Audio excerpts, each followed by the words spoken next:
Bien, mis hermanos, saludos a todos y bendiciones. Amén. ¿Quién está por primera vez en un taller conmigo? Una charla teológica. 1, 2, ¿tu nombre? Ricardo. Ricardo. Tomás. Tomás y Ricardo. Bendiciones para ustedes. ¿Quién más es nuevo? ¿Está por primera vez en el taller? Ya viene por ahí. Bien, mi nombre es Rodrigo Guín, soy maestro de las escrituras, profesor de teología. Y la idea es que siempre que paso por acá por todo paso al hogar es una prioridad a compartir de la palabra de Dios. Lo último que vimos nosotros es el tema de interpretación bíblica.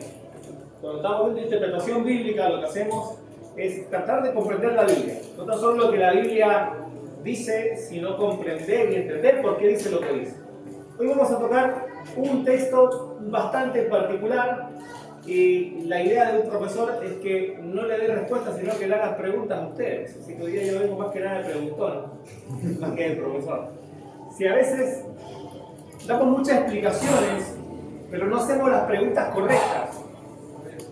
El gran problema, ¿se puede bajar un poco la música, por favor? Apagarla. Si es posible.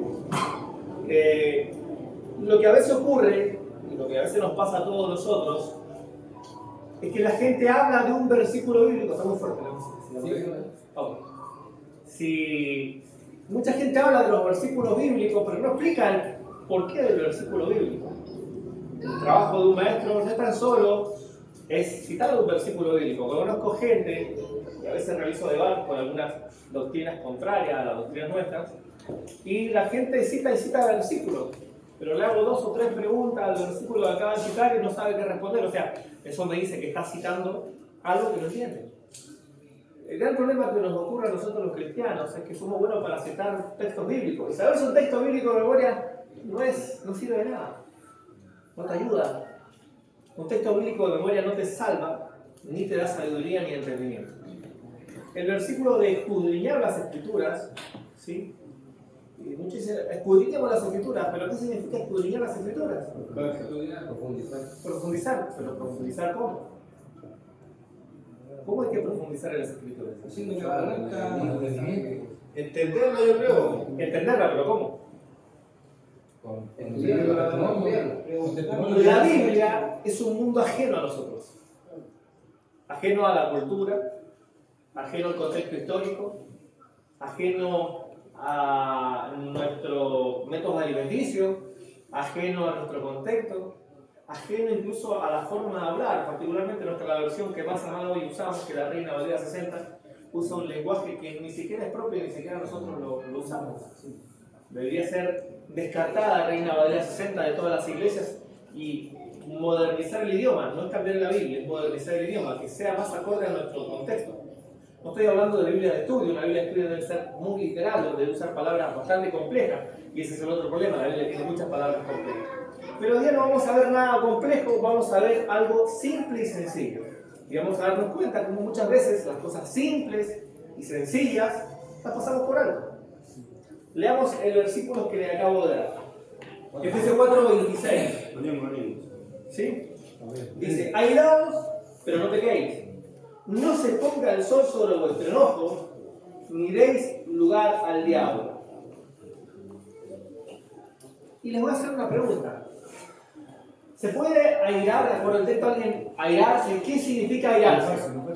Enojarse. O sea, vamos a hacer algo bueno, que es enojaos, pero no pequéis. O sea, la Biblia nos permite enojarnos, ¿de acuerdo al texto? Sí. ¿Sí? Sí. Pero ¿qué problema hay con el enojo? Radicalmente. No. ¿De dónde nace el enojo? Del corazón. Lo que pasa es que el enojo te lleva muchas veces a equivocarte, a tomar decisiones incorrectas. ¿Qué te hace? Pero no es la pregunta es ¿de dónde nace el enojo? ¿De dónde nace? ¿Cuál es el origen del enojo? El conflicto. Bien, los frutos del espíritu están versus las obras de la carne. Entonces el enojo es una obra de la carne. O sea, el texto dice, pero no me quede. O sea, enojarse está en la naturaleza humana. El enojo, la ira, está en nuestra naturaleza. Ser enojones. Pero no llevar a pecar. Deme algún ejemplo de cuándo podemos enojar y pecar. ¿Cómo usted podría enojarse y pecar? ¿Y cómo usted podría enojarse y no pecar? ¿Cómo tú te podrías enojar sin pecar? No sé, pues si me ofenden, no ofender. Solamente no decir nada. No, pero está enojado.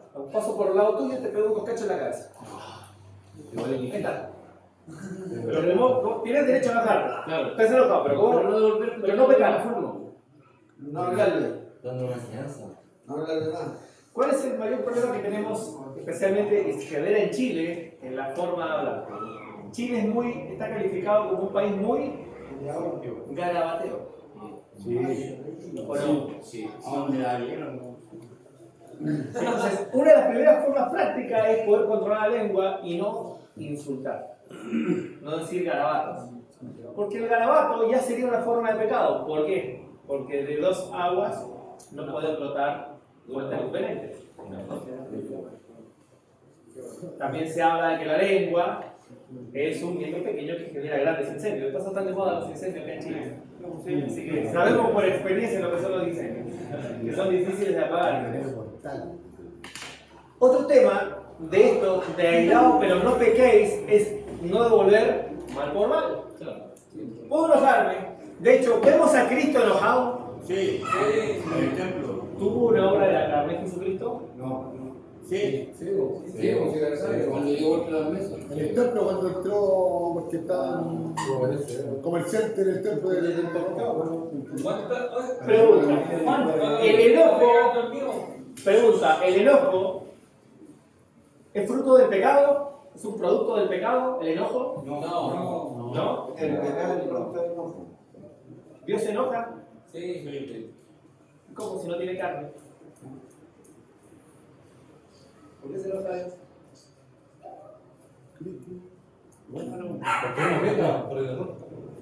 Que el tema del enojo, hay una diferencia entre el enojo divino y el enojo humano. Los orígenes son diferentes. El enojo humano va mezclado con el tema del pecado. Todos somos pecadores. Entonces, alguien no se puede enojar, básicamente, y ese enojo es santo. Nosotros no tenemos un enojo santo. Pero Dios sí se enoja. Dios se enoja y dice más que se airía. Es un Dios airado en contra del pecado. Pero Él no tiene pecado, Él no tiene concupiscencia. Cristo no tenía esa raíz del pecado, no tiene las causas del pecado, no está el pecado en Él, pero Él se enojó igual. ¿Cuándo se enojó? En el templo. ¿En dónde más se enojó? Cuando los discípulos se quedaron dormidos. ¿Dónde más se enojó? Cuando Pedro se cayó en el agua. ¿En dónde más se enojó? Cuando dudaron ante la Cuando fe. despertaron. El arca. También dice que miró con enojo a los fariseos. También. O sea, siempre se imagina un Cristo así. Gloria a Dios. No, lo miró con enojo, lo miró desagradablemente. Les cayó mal los fariseos. O sea, vemos que el Hijo del Hombre, Jesucristo, estuvo enojado en la tierra y se enojó varias veces, indefectiblemente. Las diferencias entre el enojo de Cristo y nuestro enojo que parten de orígenes diferentes. Él parte de un origen divino, nosotros de un origen humano. Él no cayó nunca, nosotros ya nacimos caídos en pecado. Entonces esas son las diferencias. Entonces, airados pero no pequéis. ¿Quién se ha airado y ha pecado? Que levante la mano. Ahora va a hacer la pregunta inversa. ¿Quién se ha airado y no ha pecado? También. Porque a veces enojamos y no pecamos. Sí, amén. Entonces, la tendencia es que nos volvamos más de esto. Pero ahí el texto no se acaba ahí. Y continúa. No se ponga el sol sobre vuestro enojo. ¿Por qué? ¿Por qué? ¿Y qué pasa si se pone? Voy a hacer al revés. ¿Qué pasa si se pone el sol sobre tu enojo? Ya se transforma en pecado. ¿A dónde dice eso la Biblia? Porque está como dándole mucha vuelta. No, pero no dice que se transforma en pecado. Ah, ese es el Porque pie. si nos enojamos le damos lugar al diablo. Yo sé por qué, porque la palabra dice perdona 70 veces. Porque se está haciendo el mal. Sí, pero el texto no está hablando de otro. No se ponga el sol sobre vuestro enojo. Para que no lo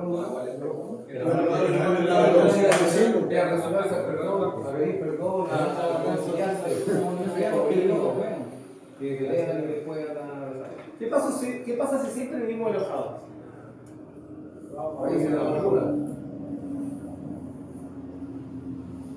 El por qué se manda, no se ponga, no dice, si quiere no se ponga el sol, son órdenes, son directrices, la palabra de Dios debe ordenarse para el cristiano, entonces no se ponga el sol sobre nuestro enojo. La pregunta es ¿por qué?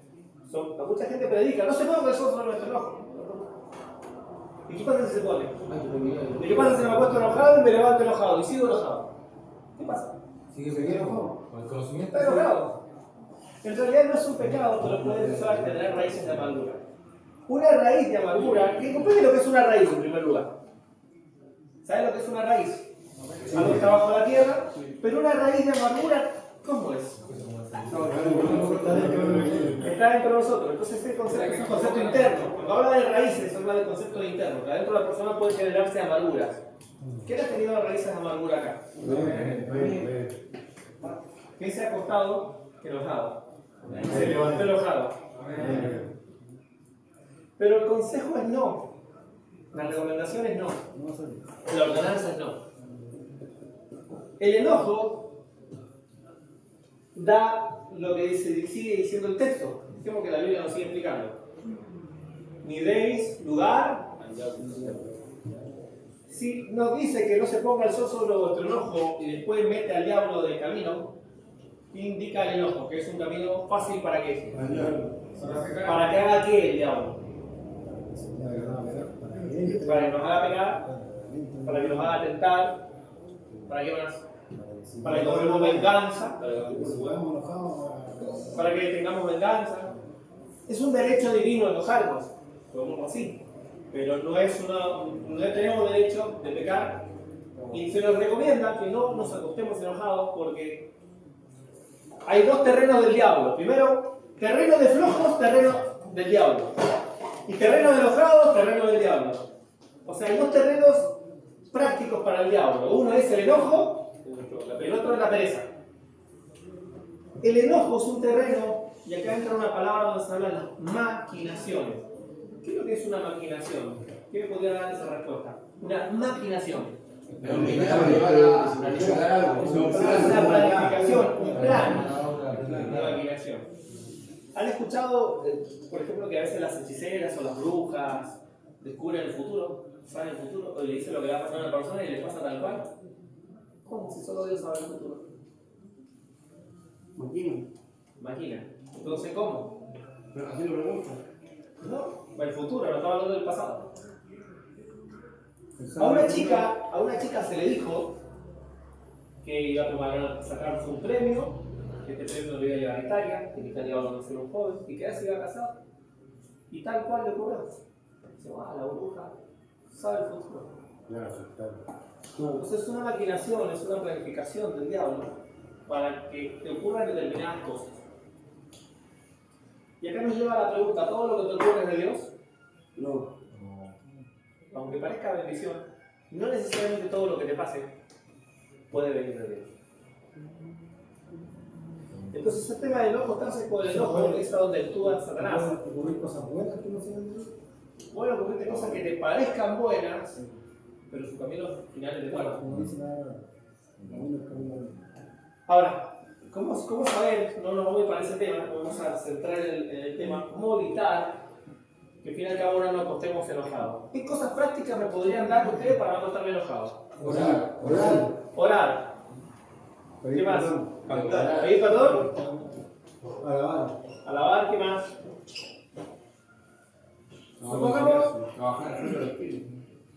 Supongamos que tú ustedes dos pelean el día de hoy. Y pelearon y ya está la pelea. No vamos a hablar de culpable. ¿Qué cosas tendrían que hacer entre ustedes?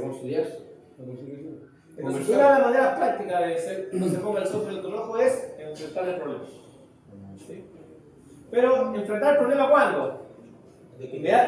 ¿Inmediatamente? No. Lo ideal es antes que se ponga el sol. Entonces, habrá un momento donde se va a dar la situación para que puedas hablarlo. Y si no se da, buscarla. Y si no la puedo encontrar, últimamente ir en último extremo, pero no acostarnos sobre ese enojo. ¿Y por qué esto se los traigo para compartir con ustedes? Porque este es un ambiente donde sí se da el tema del enojo, el tema de la pelea, tema de la discusión, y es un lugar donde se fa terreno para el diablo. Así es. Algunas cosas prácticas que el diablo puede hacer, y de hecho lo ha hecho, es que un hermano se enojó, salió, fue a su habitación, partió con su bolsita y se fue caminando por ahí. Allá salió el pastor a buscar. No se va. No es un producto de la carne. Que eso lo hacen para no cometer pecados también. Pero puede haber excusas, puede ser una excusa perfecta. A veces el pecado tiene excusa perfecta para irse para afuera, para seguir pecando. El pecado siempre encuentra todas las excusas perfectas. Si hay algo experto en excusarse, es el pecado. El pecado es lo más impresionante en excusarse. Sí. También he visto en otras partes de situaciones donde la persona crea los conflictos para después refugiarse en el conflicto para el consumo o para salir e irse. Sí, busca un problema para irse también. Igual se crea. Mi pregunta, ¿esa viene a raíz de amargura de una maquinación de la persona? No, pueden ser dos cosas. O sea, estamos hablando de que una persona podría tener concupiscencias de la carne y quiere irse a pecar nomás. Él planeó. No, las maquinaciones de Satanás no son maquinaciones tuyas, son maquinaciones de él para hacerte caer a ti. Ah, ya. O sea, no es que todo esto fue un plan del diablo y yo lo tuve armando, un plan mío. Decíamos, los planes del diablo y mis planes. ¿Sí? Entonces, no es maquinación. Es una maquinación de la persona, no es una maquinación de Satanás. Pero se no puede ser angustia, ¿no? Claro, pero la angustia ¿en qué sentido? Porque cuando le digo estoy angustiado con algo, no motivo para ir. No, eso no es angustia. La palabra correcta es necesidad de adicción. Quieres satisfacer tu adicción. El concepto de angustia es un concepto de afuera. Callejero.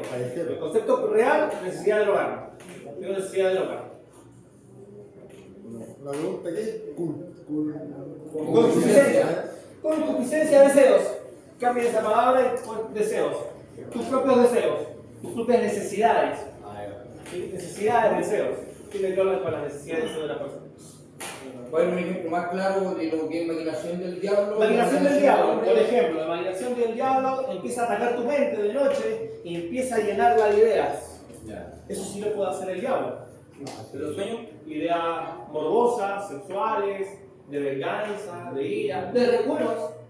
No traigáis a la memoria las cosas pasadas. El pasado también es terreno del diablo. Porque el pasado no se Y vivía. eso para borrar el pasado, tiene que hacer uno. Y también lo puedo hacer lo mismo, por ejemplo, si te pones a escuchar música y escuchar el mundo, no te vas a tener el recuerdo del futuro, el recuerdo del pasado. La televisión, probablemente que veías antes, sí. Cuando uno tiene un sueño, se le llama a veces revelación. No siempre es revelación. Pero para discernir lo que es del diablo y lo que es de Dios, Y lo que es de tu carne también puede ser. y lo que es de la carne, Sí. ¿cómo lo discerno? Primero, hay consejos muy prácticos que la Biblia nos da, dice que lo que la bendición de Dios no trae tristeza. Ya. Excepto la tristeza que produce arrepentimiento. Excepto la que produce arrepentimiento. Y la tristeza que es una compunción del corazón, dice la Biblia. Los hombres fueron compungidos, entristecidos o doloridos y se arrepintieron. Eso es una obra de Dios. Sí. Ahora, primero, lo que viene de parte de Dios me lleva a sus planes, a sus proyectos y sus propósitos. Y eso tiene que ver con buscar el reino de Dios y su justicia. O sea, si es algo de Dios, es justo y viene del reino de Dios. Ahora, podría venir el diablo y disfrazarse de una voz que me habló y me dijo, todo eso ocurre. Eso ocurre. Eso ocurre. Entonces, ¿cuándo es de Dios y cuándo de la carne? ¿Cuándo soy yo y cuándo no soy yo? Para entender esta parte de para no dar lugar al diablo, y el diablo utiliza maquinaciones. Entonces, antes de identificar, la clave es, antes de identificar si esto viene de Dios, es no haberle dado lugar. Entonces, si no le doy lugar, tengo una certeza de que esto que me está pasando, sé que no viene de parte de él. Porque no le he dado lugar. Entonces, una de las bases para poder clasificar si es de Dios o no es de Dios, la pregunta, ¿le di lugar? ¿Me acosté enojado? ¿Tengo un remordimiento? ¿Tengo culpa? ¿Tengo un recuerdo que no me despego? ¿Tengo una raíz de amargura? Entonces, cuando yo identifico estos patrones, porque hay muchas cosas que vas a soñar y son parte de cosas no cumplidas. O sea, Sigmund Freud, el psicoanalista del psicoanálisis, tenía varios errores, pero no todo lo que dijo eran errores. Hay muchas cosas que son reales de Sigmund Freud. Es una realidad. El hombre, de algo de todo lo que dijo, tenía que pegarle algo. Claro, él no estimó la parte espiritual que es la que nosotros tenemos. Entonces, Sí es real, hay muchos sueños que vienen de tus necesidades, tus deseos, tus angustias, tus frustraciones. Angustia en el sentido real de la angustia. Una preocupación, un dolor. No angustia en el sentido callejero que se le ha necesitado de droga. ¿Quién es ese personaje? ¿Qué es Sigmund Freud? Es un psicólogo, no es un psicólogo, no sé esa era, ¿cómo se llamaba? Era Platón, después tenía Sócrates, menos filósofo.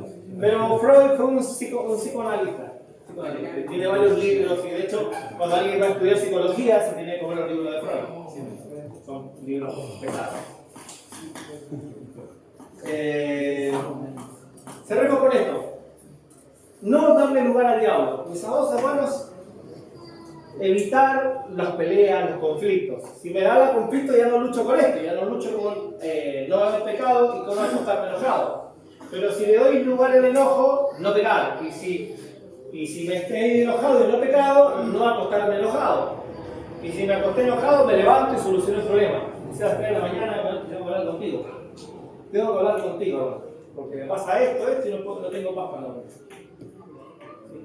Y nada peor que te levantes con una noche de enojo, no dormiste nada. Te levantaste cansado, tu mente no descansó y te levantaste enganchado otra vez en tu idea. Sí. Similar, si no digo mala palabra, cuando Jesús dice, antes de ir al alfolí, ve y ponte cuenta con tu hermano, y después ven y ofrenda. Claro, ese es un contexto de ley. Ya. Ese contexto es un contexto prácticamente de ley. Ya. Bajo la ley, tienen que ir al alfolí, todo ese tipo de cosas. ¿Sí?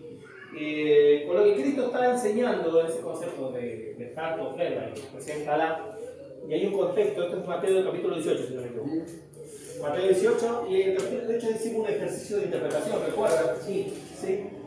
Que hay un versículo, estando sobre congregados, que eso habla de solucionar problemas en la iglesia. Bueno, después, si tu hermano ve, después ese mismo texto dice, si tu hermano peca contra ti, ve y repréndele.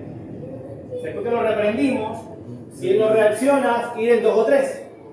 Y si en 2 o 3 no hace caso, tratarlo frente a la iglesia.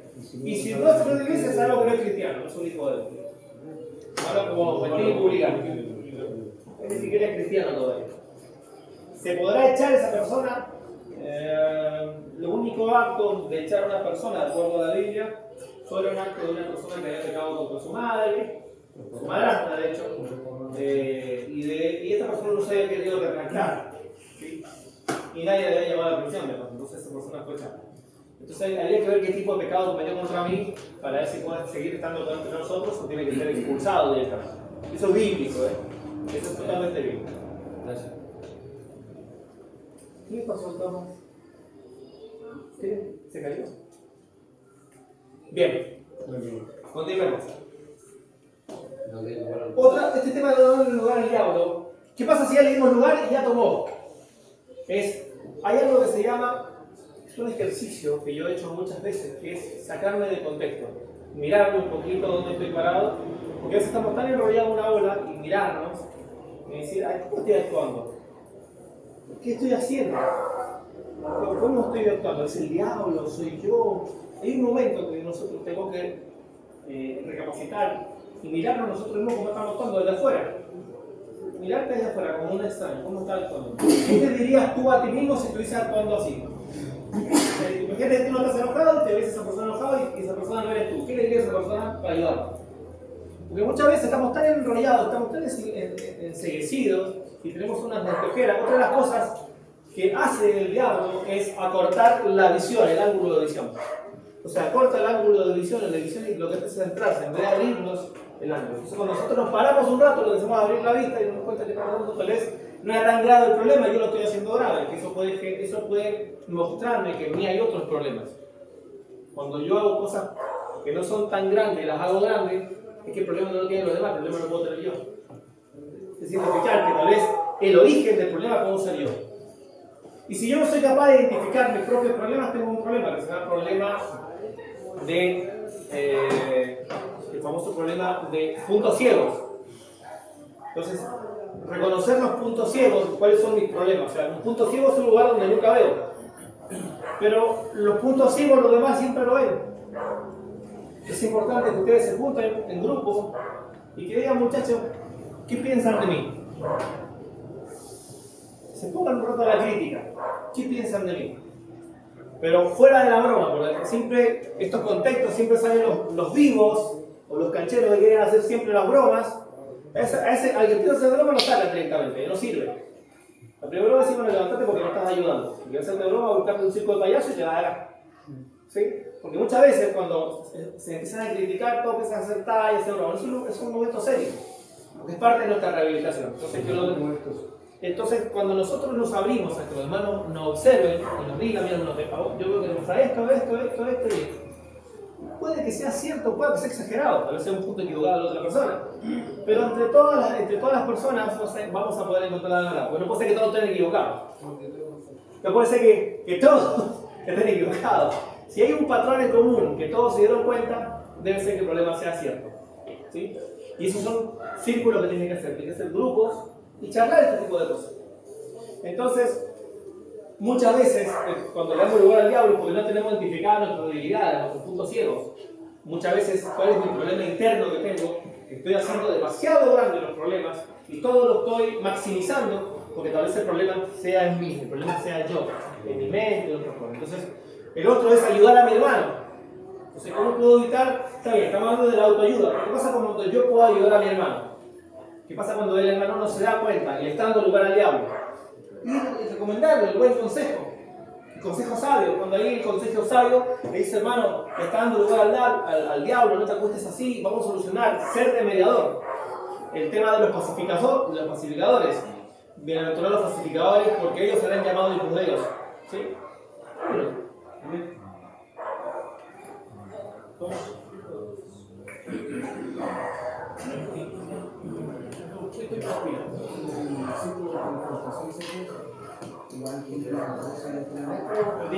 ¿Qué pasa cuando uno ve algo así que uno está como dando de entrar, que no es bien? Recomienda que mi hermana decirle las cosas de frente. Pero ¿y si es sabio no quiere recibir? Bueno, ese ya está siendo necio. Al necio no hay mucho que darle. Si una persona es el sabio de su propio opinión, es el necio. Es necio. Si la persona es necia, no hay mucho que darle. Es mucho lo que tiene. Dejarlo que se golpee, hermano. Dejarlo que se golpee. Hay puntos de necedades donde simplemente va a tener que golpearse un poco más. Esa es la realidad de las cosas. Al necio, ni Dios le puede hacer algo al necio, porque de hecho se aleja a Dios de ese necio. Claro, si no se vuelve necio, el que le quiere dar instrucción. No, entrar en una discusión circular. Claro, se vuelve necio. Si después se cura con el necio. Entonces, aunque se creen más sabios que el que le está dando el consejo y no son capaces de ver el problema o de enfrentar el problema, simplemente hay que dejarlo, ¿no? Hay que dejarlo simplemente. Pero no vamos a dejar que esa persona le decimos, mira, si no solucionas esto, tenés que irte. Esa es la realidad. ¿Por qué? Porque por culpa de un necio que no quiere ser ministrado por Dios, no quiere recibir el consejo sabio, obviamente está sobrando. Eso es una realidad. ¿Y por qué es una realidad? Porque no quiere ayuda, no recibe ayuda, se cree sabio en su propia opinión, entonces está sobrando. Porque acá la única forma que una persona puede recibir ayuda y rehabilitarse dejando de que Dios le ministre. Y el requisito para que Dios ministre a cualquiera es que ser humildes y sencillos de corazón. Requisito para poder que Dios se acerque a nosotros. Entonces, ese es un requisito. Si no soy humilde y sencillo al que veo, mucho menos seré humilde y sencillo al que nunca he visto. Jamás podrá ocurrir eso. ¿Sí? Entonces, lo que hoy traté de compartirle es algo sencillo de la Biblia, pero que muchas veces no nos lo explican, no nos dicen, sí. Que humilde y sencillo y le cuesta llegar, ¿qué se pasa en esos casos? ¿Llegar a qué? A que Dios lo domine. A que Dios lo domine. Es que Dios no te va a dominar nunca. Pasa que llegaste abajo, Dios lo que necesita no es dominarte, es que tú mueras. Y para morir tienes que rendirte plenamente a Dios, para que sea más Dios. No es que Dios hace un títere de ti, no. O un muñequito. No, Dios no te maneja con ellos. Lo que Dios pide es que tu obediencia. Entonces, entre más mueras tú, más vas a obedecer. Y no es Dios dominándote, es tú sirviéndole y obedeciendo a Dios. Eso es lo que Dios quiere. Dios no quiere que gente que venga y Dios haga lo que quiera con uno. No, quiere Dios que nuestra obediencia. Quiere que nosotros voluntariamente en nuestro propio deseo, en nuestras propias motivaciones, hemos decidido hacer la voluntad de Dios. En contra de nuestra carne, en contra de nuestra fuerza, en contra del pecado, en contra del mundo, en contra del diablo, pero con la ayuda de Dios. Porque aunque todo está en contra, más fuerte es el que está con nosotros. Amén. Y todo lo podemos en Cristo. Fortaleza. Entonces la frase no puedo no existe. Todo lo puedo tú me fortalece. No es algunas cosas, es todo. Entonces, el centro de mi fuerza es Cristo. Está claro, no es mi carne, no es mi inteligencia el centro de mi fuerza. Pero de esa fuerza tomo para hacer su voluntad. No es que esa fuerza hace la voluntad de mí, no. Tomo esa fuerza porque es obediencia. Acá somos esclavos consensuadamente. Decidimos ser esclavos de Cristo. Soy un esclavo de Cristo y el esclavo no tiene voluntad propia. Tiene la voluntad del que le manda. Él escucha y hace. Y después que lo hizo, diga siervo inútil soy. Y cuando lo va a hacer con la carita llena de risas, dijo el profeta Yahya. Sonríe y muere. Es simple el pasaje, pero el proceso es difícil. Entonces, ¿qué tan fácil o qué tan difícil es ese proceso de no darle lugar al diablo? Eso es un reflejo de qué tan fuerte está tu vida en Dios o qué tan débil está tu vida en Dios.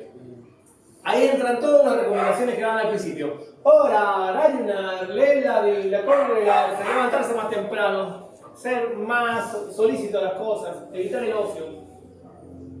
Muchas veces no hacemos lo bueno y al no hacer lo bueno dejamos espacios para hacer lo malo. El por qué pecamos es de no estar metidos en los negocios de Dios. Imagínense si ocuparan más tiempo en las cosas de Dios. Más tiempo. ¿Cuánto tiempo les quedaría para pecar? Para la carne, para darle lugar al diablo. Entonces, el gran por qué muchas veces terminamos haciendo lo que no queremos es porque no estamos haciendo lo que deberíamos estar haciendo. Entonces, cuando nos veamos haciendo lo que se nos mandó a hacer, más difícil será hallarnos haciendo lo que nunca tendríamos que haber hecho. ¿Amén? Es un juego de palabras, pero el que entienda, el Espíritu habla a la iglesia, ¿sí? Amén. Cerremos nuestros ojos.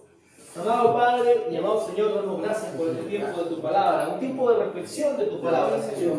De lo simple, de lo sencillo tú nos ministras. Ayúdanos, Señor, a poder mirarnos, Señor, a entendernos, a no ser débiles, a no darle lugar al diablo. Ayúdanos, Señor, en la fuente de nuestra fuerza, tu amado Hijo Jesucristo, nuestro eterno y soberano y todopoderoso Salvador. Amén. Un fuerte aplauso al Señor.